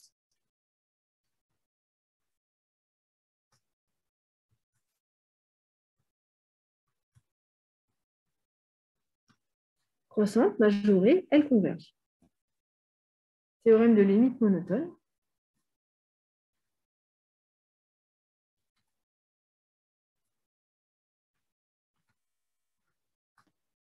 UN converge. Alors, elle converge vers quoi, en fait? Ouais. Vers 2. Est-ce que je peux l'affirmer dès à présent ou est-ce que je dois encore discuter pour justifier pourquoi c'est vers 2 qu'elle va converger? Je suis d'accord, elle va converger vers 2. Mais est-ce que j'ai le droit de le dire ici sans autre explication? Il manque des petits trucs. Oui.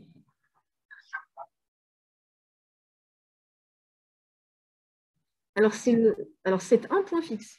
Le seul point fixe, c'est pas sûr. On ne sait pas. C'est un point fixe. Ça, c'est vrai. 2 est un point fixe. Donc, la suite peut potentiellement converger vers 2. Mais est-ce que c'est le seul point fixe de la fonction sur l'intervalle? Ça, on n'en sait rien, en fait. Parce qu'on est tombé dessus par hasard, vous vous rappelez? On n'a pas fait la recherche des points fixes de f. Et puis, ce n'est pas parce qu'f est croissante qu'elle a forcément qu'un point fixe. Elle peut couper plusieurs fois la droite. On l'a vu ce matin. Elle peut rester croissante. Oui.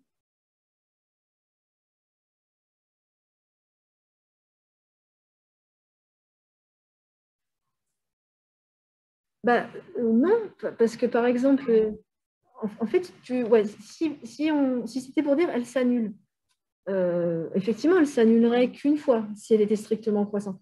Mais elle peut être strictement croissante et couper plusieurs fois la droite. Un petit dessin, je vous rappelle, ce genre de petit dessin, elle peut faire ça, votre fonction. Bon, alors c'est très mal dessiné, mais elle peut couper plusieurs fois la droite tout en restant strictement croissante tout le temps, en fait. Donc, elle peut avoir... Alors, je vais faire un dessin un peu mieux. Je vois des froncements de sourcils, là. Vous ne croyez pas. Non, toujours pas. Ok. Donc, elle peut faire comme ça, là, hop, elle est strictement croissante, elle est toujours strictement croissante, elle est toujours strictement croissante, elle est encore strictement. Vous voyez, je peux faire des allers-retours comme ça en restant avec une pente strictement positive pour ma fonction, et elle peut couper plusieurs fois. Donc, il est possible qu'elle ait d'autres points fixes. Et en fait, on n'en sait rien pour l'instant. Donc, c'est ça qu'il faut justifier. Alors, elle converge vers... Oui. On peut dire que parce que 2 est la limite de l'intervalle I, l'intervalle I est borné par 2, et comme c'est majoré par 2, ça converge forcément vers ça? Non, pas forcément, parce qu'imagine que, encore une fois, on est tombé sur le point 2 au hasard. On est tombé dessus par hasard, en fait, parce que l'énoncé nous l'indiquait. Mais imagine que 0,4 soit un intervalle stable aussi. Tu dirais, ben, la suite, elle est majorée par 4, parce que c'est possible que 0,4 soit aussi un intervalle stable. La suite est majorée par 4, donc elle converge vers 4, je dirais. Alors, 4 est peut-être pas un point fixe, mais imaginons qu'il y a un autre point fixe dans l'intervalle, par exemple. C'est pas parce que le 2 est la limite supérieure de l'intervalle et que c'est aussi un point fixe, ça ne veut pas dire forcément que c'est la limite. Il peut y avoir différentes possibilités. Vers un point fixe. Alors, 2 est une limite possible, mais ce n'est pas forcément la seule. On n'a pas prouvé, on n'a rien prouvé qui nous disait que c'est forcément ça la limite. Et ça, c'est vraiment le genre de choses qu'il faut bien avoir en tête. C'est une limite possible. Donc là, il reste à prouver que c'est le seul point fixe, effectivement. Si 2 est effectivement le seul point fixe de l'intervalle, là, OK, on a fini. Mais on n'en sait rien pour l'instant. Il reste à prouver que c'est le seul point fixe de f.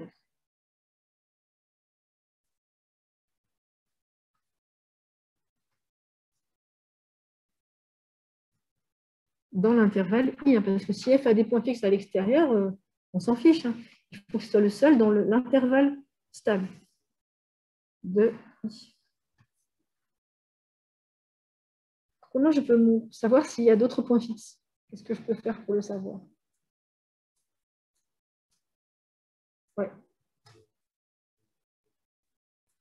Oui, je peux regarder la fonction f de x moins x et essayer de voir quand est-ce que cette fonction-là va s'annuler. Donc, si je veux utiliser le TVI, je peux, mais avec la fonction f de x moins x, pas la fonction f toute seule. Donc ça, je peux appeler ça g de x. Et par exemple, je peux très bien utiliser le TVI sur cette fonction si je veux essayer de prouver qu'elle est stricte. Mais bon, il faudrait montrer qu'elle est croissante et tout. Alors, on va étudier cette fonction-là. Donc, c'est racine carrée de 2 plus x moins x. Et donc, voilà, il faut que j'étudie, en fait, savoir si cette fonction-là, elle s'annule ou pas. Elle s'annule en plusieurs points ou pas. Alors, par exemple, on va essayer de chercher le TVI. Ce serait pas mal si la fonction était strictement monotone, par exemple. Ce serait bien parce que comme ça, effectivement, elle serait tout en négatif sur l'intervalle qu'on cherche. Donc, on peut dire, alors je peux essayer de vérifier, par exemple, G', plusieurs façons de faire, mais si je calcule G', la dérivée de racine de 2 moins x, c'est U' sur 2 racine de u, donc ça me fait 1 sur 2 racine de 2 plus x, moins 1.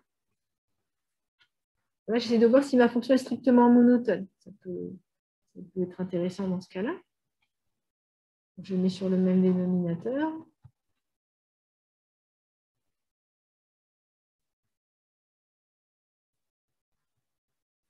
Est-ce que la dérivée est toujours du même signe? Là, je peux regarder quel est le signe de cette numérateur pour voir si ma fonction est strictement monotone. Je regarde pas. Quand est-ce que c'est... alors, tu disais plutôt négatif, c'est ça? Donc, on va regarder quand est-ce que c'est négatif. Ouais. Oui, on peut faire aussi par encadrement, ouais, tout à fait. C'est possible aussi.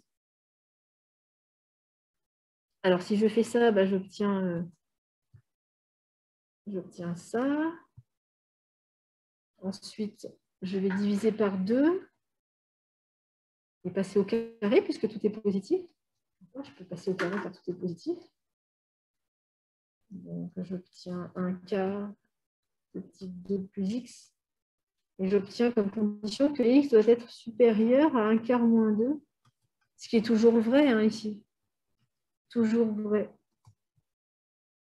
Donc, j'ai vraiment différentes façons de faire ça, mais là, j'ai choisi de faire avec la dérivée, on n'était pas obligé. Je pouvais faire directement par encadrement sur G. En tout cas, ma fonction G, elle est strictement décroissante. Ce qui veut bien dire, d'après le TVI, qu'elle va s'annuler une seule fois. Et vu qu'on a déjà trouvé un point d'annulation, ben, on n'a pas besoin d'en rechercher d'autres, il n'y en a pas d'autres. Donc, G étant strictement décroissante et possédant le point d'annulation 2, x égale 2, elle n'a pas d'autre point d'annulation, donc F n'a pas d'autre point fixe. G étant strictement décroissante et G de 2 égale 0, 2 est le seul point où la fonction G s'annule, donc le seul point fixe de F.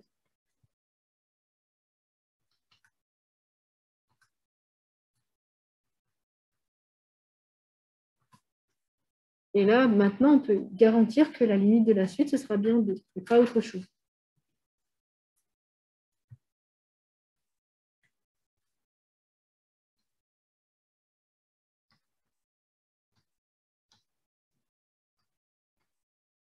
Conclusion, UN converge vers 2.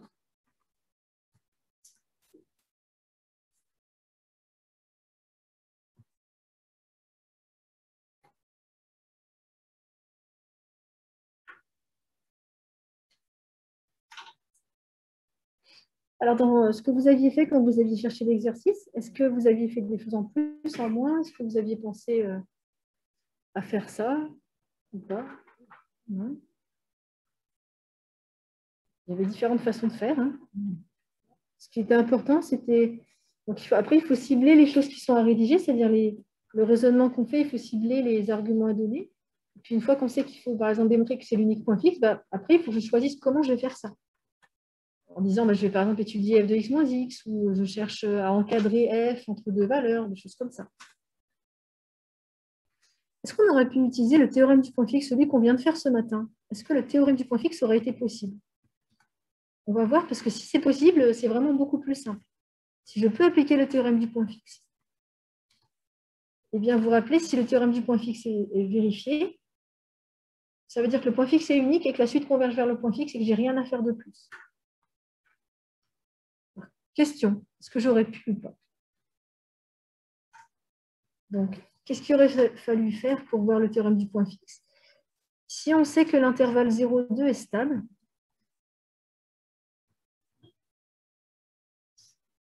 par f, ça c'est la première chose. Et la deuxième, il faudrait que f soit contractante. Et si vous avez ces deux informations, en fait, vous n'avez rien à faire d'autre que ça.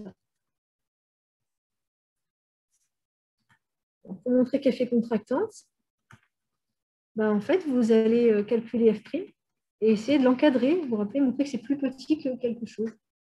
Donc, je peux calculer f' et essayer de borner f'. Comme quand on faisait le théorème des accroissements finis. On avait f' de petit c, et puis il fallait borner f' de petit c. Là, c'est la même chose, il y a f' de x. Et puis, je pars du principe que x est entre 0 et 2. Alors, essayez de me dire si oui ou non, à partir de là, j'arrive à borner f'. Et à ce moment-là, est-ce que oui ou non, f est contractante? Est-ce qu'on aurait pu utiliser le théorème du point fixe ici ou pas? Je vous laisse regarder par encadrement. Essayez de borner f'.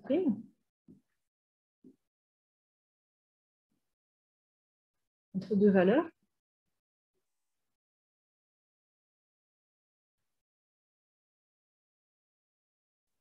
C'est plutôt point d'interrogation.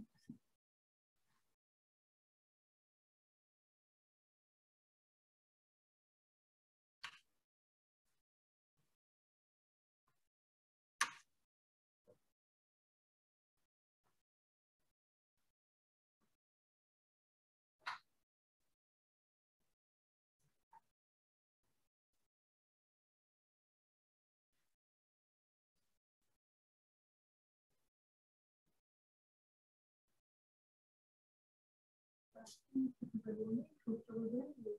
Ça, c'est dans certains cas, c'est pas le plus petit que 1, strictement si je veux que soit complet. Ça, c'est ce que je veux dire.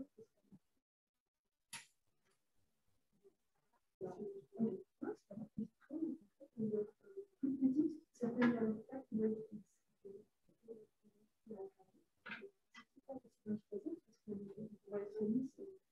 Ce qui est important, c'est qu'il est plus petit.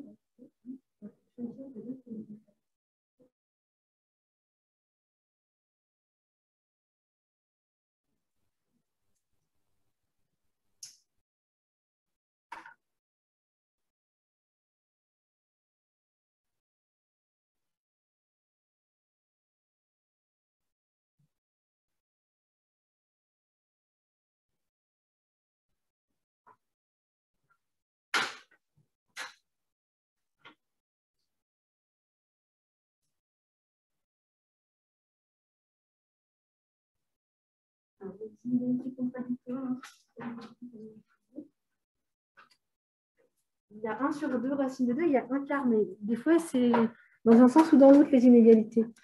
Alors ici, si j'additionne 2 et que je passe à la racine, là, ça se fait sans changer les inégalités. Donc, ça me ferait 0 plus 2 à passer à la racine, et puis 2 plus 2, 4, passer à la racine, ça fait 2. Si je vais remultiplier par 2, ça se fait aussi sans changer les inégalités. Si je suis entre 4 et 2 racines de 2. Et puis après, par contre, je dois passer à l'inverse. Passer à l'inverse avec quelque chose qui est tout le temps positif, je change les inégalités. Donc j'aurais... alors moi, j'aime bien les garder dans le même sens, mais à ce moment-là, je permute les bornes de place. Je fais juste ça. Un quart, du coup, il est plus petit, et 1 sur 2 racine de 2 sera plus grand. Et donc ça, ce serait 1 sur 2 racine de 2 plus x. Et donc, en fait, comme ça, c'est f' de x, j'ai montré que, donc, on a f' de x en valeur absolue, qui est plus petit qu'une certaine valeur k, et ce k, je vais choisir la plus grande possible en valeur absolue, c'est-à-dire ici, 1 sur 2 racine de 2, qui est bien plus petit que 1, sur l'intervalle 0,2. C'est-à-dire que, en fait, en bornant la dérivée, quand on borne la dérivée, on contraint les variations de la fonction. Notre fonction ne peut pas avoir de variation brutale. On en a parlé ce matin. Si la fonction elle a des variations brutales, elle peut avoir plusieurs points fixes, parce qu'elle peut couper facilement plusieurs fois la droite. Si elle a des variations inférieures à 1, une fois qu'elle a coupé la droite une fois, elle ne peut pas la recouper une deuxième fois, parce que pour ça, il faudrait qu'elle ait une dérivée plus grande que 1 à un moment donné. Or, ma dérivée, elle est strictement plus petite que 1 sur l'intervalle que je considère moi. Donc, ma fonction est bien contractante. Et en fait, si vous avez un intervalle stable sur lequel la fonction est contractante, ben vous avez fini parce que vous êtes sûr qu'elle a un unique point fixe et vous êtes sûr que tout de suite convergente converge vers ce point fixe. Donc, si vous faites juste ces deux choses-là, vous pouvez conclure directement que dans ce cas précis, f, d'après le théorème du point fixe, f a un unique point fixe. Donc, on a trouvé sa valeur. Alors, ça ne donne pas la valeur du point fixe. C'est vrai que nous, on l'avait trouvé en disant bah, c'est 2 le point fixe, mais le théorème ne dit pas quel est le point fixe. Il dit simplement qu'elle a un unique point fixe. Elle a un unique point fixe et tout de suite convergente converge vers ce point fixe. Tout de suite, un plus 1 égale f de un converge vers ce point fixe.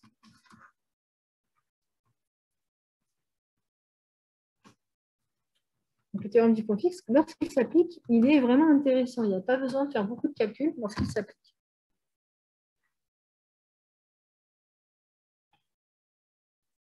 OK?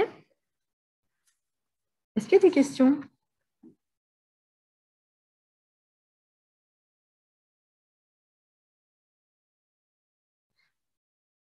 Je vais peut-être juste préciser une chose. C'est l'histoire de la valeur absolue. Là, j'ai parlé de valeur absolue de f' plus petit que k. Alors, dans notre cas de figure à nous, ce n'était pas du tout important parce qu'f' était tout le temps positive. Mais imaginons que vous tombiez sur un cas, par exemple, où vous avez f' qui est compris entre, je ne sais pas, moins 2 et 1 quart.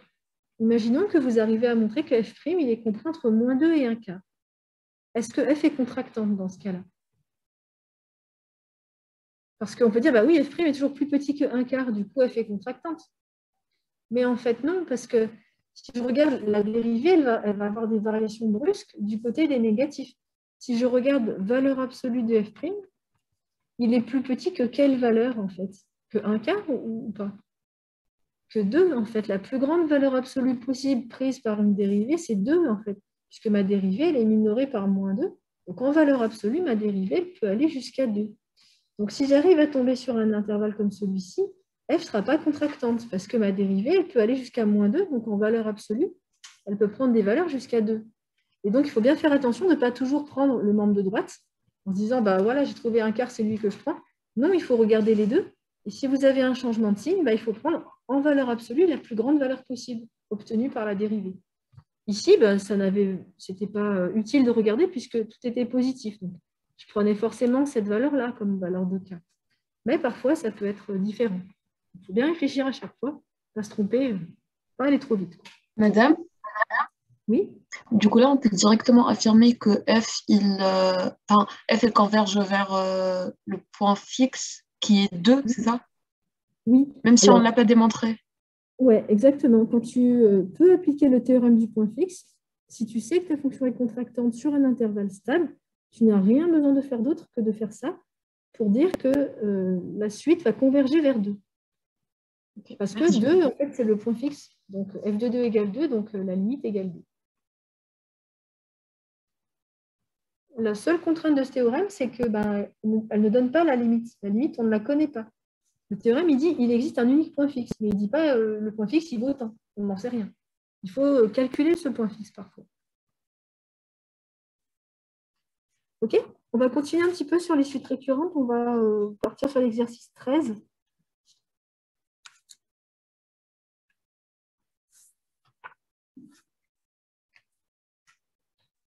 Vous mettez l'énoncé si vous n'avez pas la feuille sous les yeux.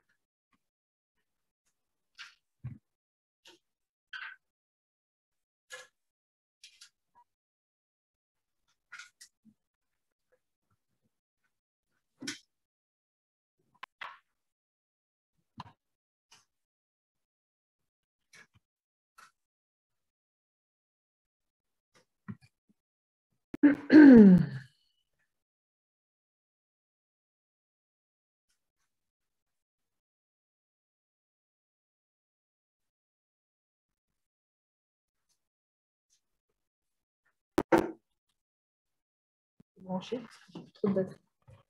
Voilà le début de l'exercice. La suite.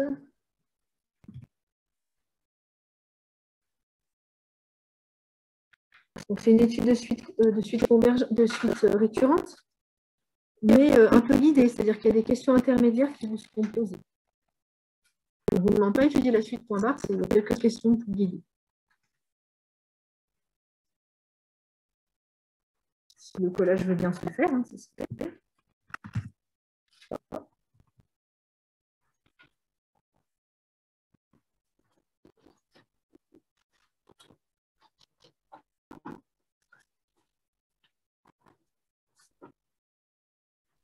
Voilà.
Pour les variations de f, aucun souci, parce que f carré sur 3, c'est la fonction carré divisée par a sur 0 plus l'infini pour égaler croissance. D'accord? Il n'y a pas besoin de modifier particulièrement le tableau. Quand vous mettez un intervalle de variation, c'est tout à fait f60 par position, ou tout comme ça. Donc, je peux faire un tableau de variation, si vous voulez.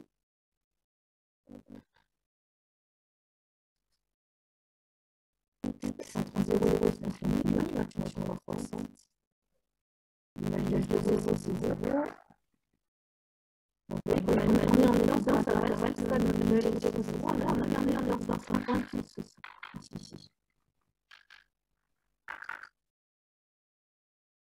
Et puis, ce que j'ai expliqué là dans la salle sur ce contrôle, c'est que j'ai utilisé CF de moins X. On me demande d'utiliser le GG. Et comme le GG, c'est carré sur 3 X, je peux le faire aussi sans passer par sa variation. Parce que le problème, c'est qu'il n'y a pas de X, le reste, c'est si elle est positive, elle va être 500, si elle est négative, elle va être 200.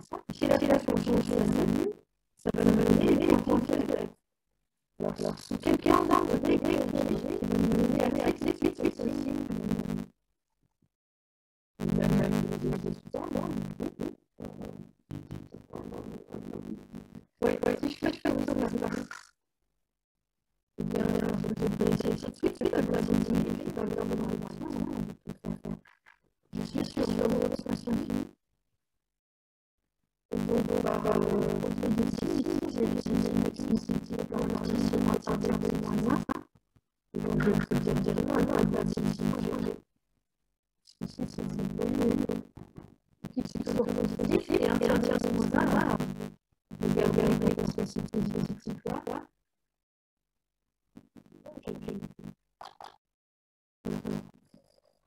Parce que c'est positif, et bien, c'est 3. Je vais mettre 3. Et puis, je vais mettre 0. Je vais mettre moins 6, moins et plus 6. Donc voilà, si vous voulez, en fait, on va fixer. Donc pareil, quand vous avez besoin de choses de bien, passez un petit temps à réfléchir à la même. Ne vous lancez pas tout de suite sur les variations, si vous devez faire le scientifique. Vous faites bien réfléchir, analysez bien chaque champ de question. Et voyez comment vous pouvez répondre pour avoir un ensemble d'adaptation. Quelle méthode je vais trouver. Ensuite, à l'aide d'un graphique. À l'aide d'un graphique, on va juste laisser ici un petit peu le graphique. Et puis, puis on finit l'exercice pour la semaine prochaine. Conjecturer le comportement de la suite selon les valeurs de l'ordre de 0. Qu'est-ce qu'on va faire comme graphe?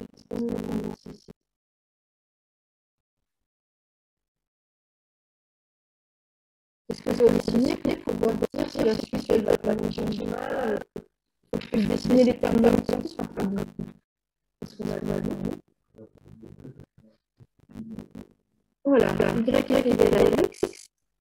Alors, c'est pas très bien fait, je vais rester la prochaine fois. Est-ce que je connais les points d'intersection entre les deux? Normalement, oui, parce que j'ai fait avant. 0 est un point d'intersection, et puis le deuxième point, c'est quoi? C'est 3. 3 est aussi un point fixe, parce que je sais que j'ai des 3 égale à 0. Je sais que ma f va passer par ce point et ce point, donc ça va faire quelque chose comme ça. Ça, c'est la tête de f. Et donc, ce qu'on nous demande de faire ici, c'est par exemple, vous prenez les 0 là-dedans, et puis vous allez faire l'allure de la suite. Donc, vous allez dire, ben là, voilà, qu'est-ce qu'elle va faire la suite quand je fais ça? Elle va partir vers quel côté? Vers 0, vers 3? Plutôt vers 0, hein, si je fais sur image, je rebascule image, etc. Maintenant, si je prends une 0 ici, je vais aller chercher l'image, elle est là, je la rebascule. Elle est là, elle est encore plus haute, etc. Donc bah là, voilà. Bon, je vous laisserai faire un dessin un petit peu mieux que le mien, mais c'est pour vous donner le début. D'accord? Donc vous faites un dessin un petit peu mieux. Et essayez de dire, bah voilà, si je suis sur cette intervalle, c'est ça, etc. Et puis après, il faudra démontrer que c'est ça, dans le calcul. Donc c'est très moche, moi, ça vous donne une idée. Ok, fini. Alors pour la semaine prochaine, vous finissez donc l'exercice 13, celui-là. Et puis on reprendra avec une suite décroissante aussi un petit peu, donc disons le 14.